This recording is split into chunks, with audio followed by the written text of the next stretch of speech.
आज से सदियों पहले मानव सभ्यता के विकास के प्रारंभिक चरण में जब हम किसी वस्तु को खरीदने की इच्छा करते थे तो हमको वस्तु विनिमय करना पड़ता था, जहां हम किसी वस्तु को खरीदने के लिए अपनी किसी एक वस्तु से दूसरी वस्तु का लेन देन किया करते थे। इस प्रणाली के बाद कौड़ी, ढेला, दमड़ी, पाई, पैसे और सिक्के, नोट ये सब चलन में आए, जिनका आप शायद ही नाम जानते होंगे। परंतु आप ऐसे समझिए, जहां लोग बातों बातों में कहते हैं 16 आने सच कहा तुमने, मेरे पास तो एक फूटी कौड़ी तक नहीं है, मेरा नौकर एक ढेले का भी काम नहीं करता है, चमड़ी जाए पर दमड़ी ना जाए। ये कहावतें समाज में आज तक प्रचलित हैं। कौड़ी से दमड़ी बनी, दमड़ी से ढेला बना, ढेला से पाई, पाई से पैसा, पैसे से आना, आना से रुपया, और अब credit card, digital online transaction, bitcoin आदि का चलन तेजी से है। आज हम बात करने वाले हैं लेन देन का एक ऐसा सिस्टम जो ना सिर्फ सरल व सुरक्षित है बल्कि फ्री भी है। जमाना बहुत तेजी से टेक्नोलॉजी से जुड़कर आगे निकल रहा है, जहां अब किसी भी चीज को खरीदने के लिए वस्तु विनिमय नहीं बल्कि यूपीआई करना पड़ता है। जहां हम कुछ भी खरीदने के लिए बस अपना स्मार्टफोन निकालते हैं और कुछ ही सेकंड में पेमेंट के माध्यम से वह वस्तु को खरीद लेते हैं। यूपीआई यूनिफाइड पेमेंट इंटरफेस 2016 में RBI, Reserve Bank of India और NPCI, National Payment Corporation of India के द्वारा लॉन्च हुई एक ऐसे भुगतान प्रणाली जिसने ऑनलाइन ट्रांजैक्शन सिस्टम में पूरी दुनिया को हैरान करके रख दिया।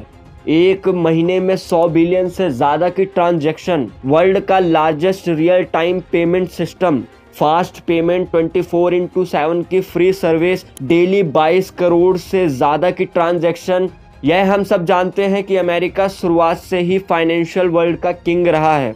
डॉलर का भी पूरी दुनिया में दबदबा है। मास्टर कार्ड और वीजा की भी सर्विस हम लेते हैं। पर अब ऐसा क्या हो गया है जिससे यूपीआई के लिए विश्व की दो शक्तियां अमेरिका और चाइना परेशान है? क्या भारत यूपीआई के दम पर विश्व पर राज कर सकता है? क्यों यूपीआई के लिए बाकी देश इतने इंटरेस्टेड हैं? दुबई से लेकर जापान, फ्रांस, सिंगापुर, थाईलैंड तक यूपीआई का डंका कैसे? 2016 में जब यूपीआई को लॉन्च किया गया था तो लोगों का कहना था ये नहीं चलेगा, फेल हो जाएगा, सेफ नहीं है, अन्य बातें। परंतु इन सब बातों के उलट यूपीआई ने अपनी fast payment service, 24/7 free transaction की सुविधा के चलते लोगों की रोजमर्रा की जिंदगी में जगह बना ली। दरअसल यूपीआई एक ऐसा बैंकिंग सिस्टम है जो आपके ऑनलाइन ट्रांजैक्शन को आसान बनाता है और बिना किसी चार्जेस के। यूपीआई पॉपुलर क्यों हुआ, चलिए समझते हैं। यूपीआई जैसे ही इंडिया में लॉन्च हुआ तभी जियो ने एंट्री मारी, जिससे सबको फ्री में इंटरनेट मिला, जिसने यूपीआई को पॉपुलर करने में बहुत बड़ी भूमिका निभाई। फिर 2016 के नवंबर में डिमोनेटाइजेशन हो गया। फिर तो लोगों के पास एक ही ऑप्शन बचा था, फोन निकालो और डिजिटल पेमेंट करो। गवर्नमेंट ने भी यूपीआई को जन जन तक पहुंचाने के लिए प्राइवेट कंपनियों का सहारा लिया, जैसे कि फोन पे, गूगल पे, पेटीएम। इन्होंने खुल करके यूपीआई का प्रचार किया। यूपीआई का इस्तेमाल कैसे करते हैं? यूपीआई का इस्तेमाल करने के लिए सबसे पहले आपको एक यूपीआई अकाउंट की जरूरत पड़ती है, जो कि किसी भी यूपीआई आधारित ऐप, गूगल पे, फोन पे, पेटीएम अन्य पर आसानी से बना सकते हैं। अकाउंट बनाने के बाद आपको अपना बैंक अकाउंट लिंक करना पड़ता है, जहां पर आपको एक यूपीआई पिन जनरेट करने का ऑप्शन मिलेगा, जो कि एक यूनिक पिन होगा जो आप हर एक यूपीआई आधारित ऐप पर यूज कर सकते हैं। जैसे ही आपका अकाउंट बन जाएगा, आपको एक यूपीआई आईडी भी मिलेगी जो हर ऐप के लिए अलग अलग होती है।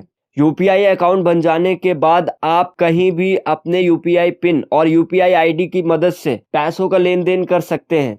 यूपीआई कितना पावरफुल ट्रांजैक्शन सिस्टम है, ऐसे समझो। गूगल ने यूएस गवर्नमेंट को लेटर लिखा और कहा कि यूपीआई क्या मस्त पेमेंट सिस्टम है, हमको भी डेवलप करना चाहिए। गूगल, सोचो, गूगल कह रहा है अमेरिका को कि भारत से सीखो। और समझो, अगर यूपीआई भारत के अलावा अन्य देशों में चला गया तो इससे क्या फायदा होगा? अगर मान लीजिए कि आप फ्रांस या जापान गए तो वहां पर आपको करेंसी चेंज करवाने की जरूरत नहीं है, बस फटाक से फोन निकालो और यूपीआई की मदद से पेमेंट कर दो। है ना यूपीआई के फायदे ही फायदे। फ्री भी है, फास्ट भी है, सेफ भी है, और प्लस साथ में अब विश्व के हर कोने में धीरे धीरे ये सिस्टम फैल भी रहा है। जो मास्टर कार्ड और visa card 2% MDR merchant discount rate रखकर बैंक के द्वारा डेबिट कार्ड के पेमेंट को आसान बनाते थे और पैसा कमाते थे, यूपीआई के आ जाने के बाद इनका भी धंधा ठप हो गया है, बल्कि भारतीय गवर्नमेंट ने इसकी जगह रुपए को इंट्रोड्यूस कर दिया है, जहां ये 2% जो विदेश में जाता था पैसा, वो भी अब भारत में ही रहेगा। एक और फायदा सुनिए, साल में 2 लाख करोड़ से ज्यादा का खर्च हमको नोट बनाने में और उसको मेंटेन करने में आता है, परंतु यूपीआई के आ जाने के बाद नोटों का जो इस्तेमाल है वो कम हुआ है, जिससे ये जो नोट पर खर्चा हमारा होता है वो भी कम हुआ है। और हमको पता है कि जो नोट बनते हैं वो किससे बनते हैं, पेड़ों से बनते हैं। तो इससे हमारा डायरेक्ट वे में क्या फायदा हुआ है, एनवायरमेंट को फायदा हुआ है। इसके लिए इंडियन गवर्नमेंट विश्व के सभी देशों को यूपीआई अपनाने के लिए प्रेरित कर रही है। यही कारण है कि चाइना और अमेरिका इस सिस्टम को लेकर बहुत ज्यादा परेशान है तथा रुपए अब पूरे विश्व में अपनी ताकत बढ़ा रहा है।